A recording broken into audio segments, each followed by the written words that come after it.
Playing this game called Kickball. Now, I'd never really heard of Kickball, and I didn't understand the rules, but I thought I could probably figure it out. So they rolled this big red ball to me, and I thought that was some kind of obstacle. So I jumped over it, and then I ran up and I kicked the guy in the mound right in the balls. And the ball crunch was so satisfying. He squealed like a little girl. And then after that, I was just addicted to kicking balls. I ran around all the bases kicking everybody in the balls. Everybody on the playground was just laying on the ground holding their balls. And I thought I was the kickball champion because everybody was calling me Ball Buster Brooklyn.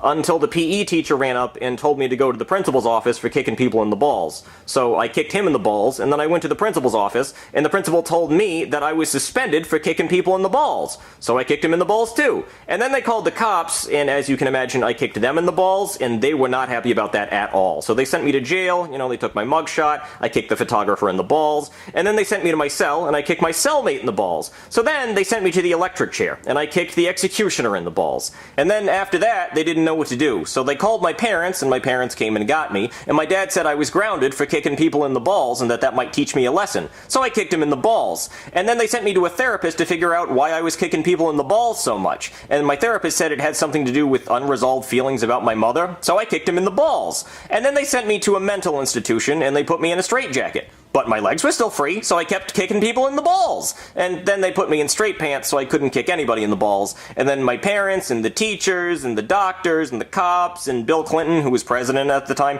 they all got together and were trying to figure out what to do about me, because I was a serial ball kicker. And then they decided that they needed to amputate my legs, because I just could not be trusted with legs anymore. So they amputated my legs, and I haven't kicked anyone in the balls ever since. But if I had my legs back, I'd kick you in the balls, I'd kick you in the balls, I'd somehow surgically give you balls and then kick you in the balls. No ball would go left unkicked. I don't know how you have legs and you're not just kicking balls all day. Because it's wrong? Well, you're a better man than me. Anyway, I think your son's voice